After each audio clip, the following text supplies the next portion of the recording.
Thank you, hi, thank you so much.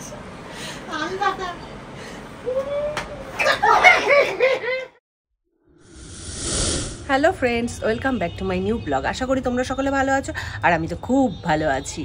সকালবেলা অনেক কাজ সেরে ফেলেছি, প্রচুর কেচেছি। এখনও কিছু কাঁচা বাকি রয়েছে আর কাচতে কাচতে জল চলে গিয়েছিল বলে বাকি কাঁচাগুলো কাচতে পারিনি। এখনও 3টে বিছানার চাদর কাঁচা বাকি রয়েছে, ওটা ভিজিয়ে রেখে এসেছি। 11টার আবার জল আসলে রান্নাবান্না সেরে তারপরে কেচে দেবো। তা সকালবেলা এত সুন্দর রোদ্দুর কোনোভাবেই আর মিস করতে চাইনি। রান্না অলরেডি বসিয়ে দিয়েছি, চলো রান্না কি করছি দেখা যাক। মসুর ডাল সেদ্ধ হয়ে গেছে আর রূপক গেছে বাজারে। আর আজকে আর একটা আনন্দের দিন। কালকে তো একটা আনন্দের দিন গেলই, আর আজকে আর একটা আনন্দের দিন। আনন্দের দিন কেন, আমার না কথা কিরকম একটা আগোছলো হয়ে যাচ্ছে, আসলে প্রচুর ঠান্ডা লেগেছে। তা আজকে আনন্দের দিন এই কারণে, কারণ মাসিরা আসছে, মাসি সমু, তো প্রচুর মজা করব, প্রচুর আনন্দ করব। তাই সকাল সকাল রূপককে বাজারেও পাঠিয়ে দিয়েছি। এবার আম দিয়ে ডাল করব, আম আনতে বলেছি, তাই ডালটা সেদ্ধ করে রেখেছি। আর বাজার কি আনে সেই বুঝে রান্না হবে। তা চলো বাড়িতে ঘরে যে টুকিটাকি কাজগুলো রয়েছে সেগুলোকে আগে সেরে ফেলি। আর ডাল সেদ্ধ তো দেখিয়েছিলাম বন্ধুরা, ডাল সেদ্ধ দিয়ে আম দিয়ে ডাল করেছি।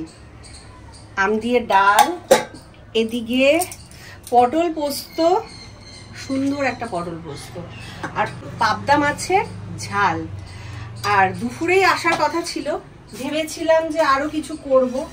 তা মাসি কোনো কারণবশত তাড়াতাড়ি করে আসতে পারছে না, বলছে তোরা দুপুরে খাওয়া দাওয়াটা করে নিস, আমাদের ঢুকতে ঢুকতে সন্ধে হয়ে যেতে পারে। তা সেই কারণে আমাদের জন্য ওয়েট করিস না। তাই অল্প একটু আমার জন্য আর রূপকের জন্য ভাত বসিয়েছি। আর ওদিকে ভাইয়ের নয় সরি ছেলের বন্ধুর বাড়ি পুজোর নিমন্ত্রণ ছিল কালকে, দোল পুজোর। তা সেই উপলক্ষে রাত্রে নাকি আরো খাওয়া দাওয়া হয়েছিল, সেই খিচুড়ি, পাঁচমেশালি সবজি, চাটনি, পায়েস এত দিয়ে গেছে। সেই প্রসাদ রয়েছে, তা ছেলে ওই প্রসাদই খেয়ে নিয়েছে। তা আমি ওর জন্য আর রান্না বান্নার ঝামেলার বাড়াইনি। রাতে এসে খাবে, যেহেতু রাতে যদি কিছু বানাই আবার তখন দেখা যাবে। এখন এই মাছের ঝোল, ডাল, পটল পোস্ত এগুলোই থাক, রাতেরটা রাতে ভাববো। আমার জন্য এই দেখো বন্ধুরা, এই গোলাপ দারুণ একটা সারপ্রাইজ আমার জন্য। থ্যাংক ইউ ভাই, থ্যাংক ইউ সো মাচ।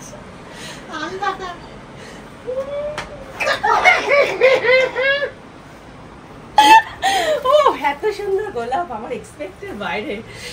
সত্যি ভাই, তুই মনের কথাটা কি করে বুঝলি?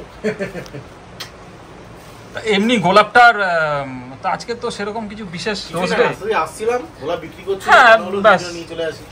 রোজ ডে রোজই পালন করা যায়, রোজ ডে রোজই পালন। আজকে হ্যাপি হোলি। হ্যাপি হোলি। বসো। গোলাপের থেকে সুন্দর আর কিছু হতে পারে না। গোলাপের থেকে গোলাপ সবাইকে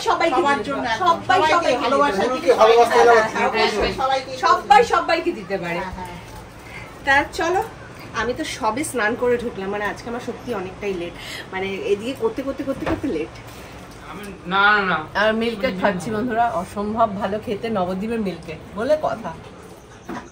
আর রাতে রান্না করতে চলে এসেছি, গল্পে ভুলেই গেছি, তোমাদের সামনে অনেকক্ষণ আসা হয়নি। তাই ভাত হয়ে গেছে, এখন আলু ভাতে মাখার জন্য লঙ্কা ভেজে নিয়েছি তেলে। আর মাসি যেহেতু পাবদা মাছ খায় না, তাই মাসির জন্য দুটো পোচ বানিয়ে দেবো। আমি জিজ্ঞেস করলাম অমলেট বানিয়ে দেবো, বলছে না অমলেট খাবো না, পোচ খাবো। তা যাই হোক, এদিকে পেঁয়াজ কুচি করা হয়ে গেছে আলু ভাতে দেওয়ার জন্য। তা পোচটা বানিয়ে নিয়ে সবাইকে খেতে দেবো। খাওয়া দাওয়া তো হয়ে গেছে, আর খাওয়া দাওয়ার পর সবাই সবার মতন বিছানা করে এখন শুয়ে পড়বো। তা যাই হোক বন্ধুরা, আজকের ব্লগটা তো এখানে শেষ করছি। দেখা হচ্ছে কালকে নেক্সট ব্লগে। আর ব্লগটা ভালো লাগলে একটা লাইক করে দিয়ে যেও। টাটা, শুভরাত্রি।